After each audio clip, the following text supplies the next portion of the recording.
Alright, what is going on, guys? Got another breakdown for UFC 271. This one's on the prelims at bantamweight. We got Ronnie Lawrence taking on Martinez. They're about even on reach. Martinez is going to be 2 inches taller, so I'll start with Martinez. Won a split decision against Guido Canetti in his UFC debut. I think Canetti is no longer with the promotion. He's just really old. He's like 41. But yeah, it was a little closer than I thought it would be, but before that, a lot of success with Fury FC. He also fought with LFA. Believe he's from the Houston area, so this should be a home game for him. But yeah, he owns a win over Ricky Tercios in late 2018. First round knockout. He does have a few first round knockouts. And yeah, Tercios got really tired in that one. Takedown wasn't working. And then he got KO'd. But yeah, for Martinez, his game is pretty much just heavy hands. It's power over volume for sure. Keeps a wide guard, wide stance, and he does have heavy hands. Like I said, he will advance. He's pretty durable, and yeah, a lot of first round knockouts here, as we can see. Does own a first round knockout over Jose Johnson, who is a common opponent between the two. Ronnie Lawrence beat him on the Contender Series to punch his ticket. The one loss in recent years was to Draco Rodriguez, so UFC caliber fighter, and it was a triangle choke loss.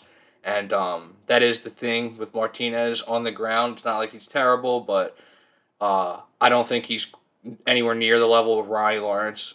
He's going to have to stuff the takedowns if he wants to win this fight. He's going to have the edge in power, maybe durability, only because I've never seen Ronnie Lawrence in a war. Maybe the tape is out there. You just have to point me to it. But I watched pretty much all the Ronnie Lawrence tape I could find. And yeah, he does have a good resume. Martinez does. Good promotions. He's getting a tough test here for his second UFC fight. But yeah, it's heavy hands, wide guard, and the takedown defense is all right. But on the ground, from what I've seen, he has a little bit of work to do. But again, I'm going off of fights from a couple years ago for that. A lot of his fights over the last couple years have been first round knockout, so it's very possible that he really shored that up. But yeah, I think he's going to have to watch that in this one because Ronnie Lawrence has been just racking up volume takedowns. I believe he got 6 or 7 against Vince Cachero. Looks pretty good on the feet in that one too. He's mobile, straight punches. I hope he's not a guy that falls in love with his hands because we've seen it before. You know, I always think about Casey Kenny. He comes onto the scene, wrestles a lot, really good wrestler, and he's always like, "Oh, I have hands too, just wait." And then he has a couple good fights where he uses his striking a lot, and it's like, all right, wow, Casey Kenny might be legit, but then he just kind of stopped wrestling and just went to all striking. I hope that we don't have that because Ronnie Lawrence in his post-fight interview last time was like, "Yeah, I was disappointed with that. Like, I'm a better striker than that." So I hope that he just realizes that he is a very good wrestler and he can just get these volume takedowns with these. Thing about it is he's not that big. He doesn't look like the type of fighter that would get volume takedowns, but he just has a very good variety of them.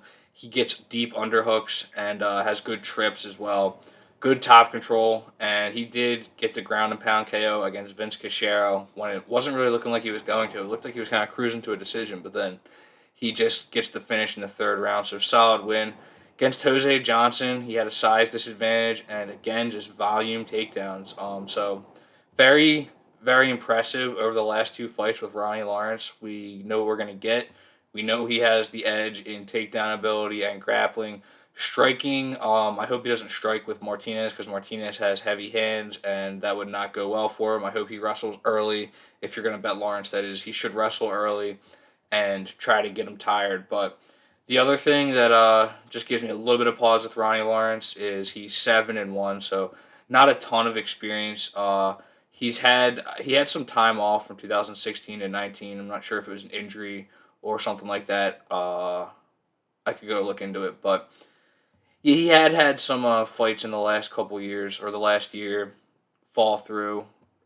Weight cut issue on his part, and I forget what happened in the other one, but yeah, the resume is good. What we've seen in the octagon is good. It's just 7-1. He kind of lacks like a big signature win over a top dog opponent, but he does have a win in the UFC, so he has built his resume a little bit. But yeah, 7-1, hasn't fought in a year.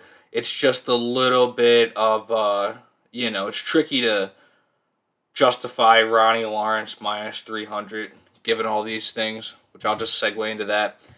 And we got Ronnie Lawrence at minus 290. I do like Ronnie Lawrence to win the fight. I'm probably going to bet it, honestly. Like, I wish the value was a little bit better, but I'm going to trust that takedown ability to win this fight by decision. Ronnie Lawrence by points at plus 115. Probably not going to mess with that. If I do bet this, it's just going to be in a parlay.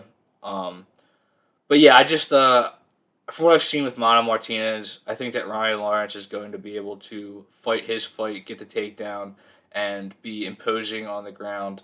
And Martinez also kind of lacks volume. Ronnie Lawrence is very mobile.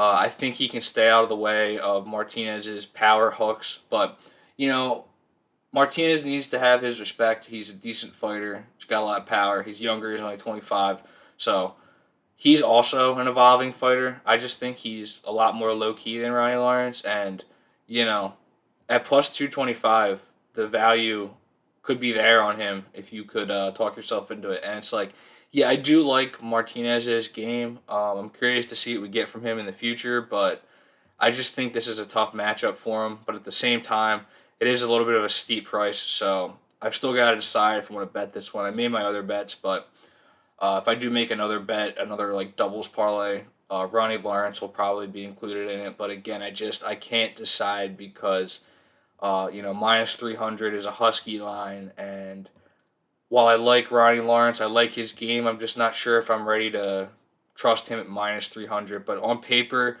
it says that he should win this fight. So, thanks for watching, guys. Sure, subscribe and take it easy.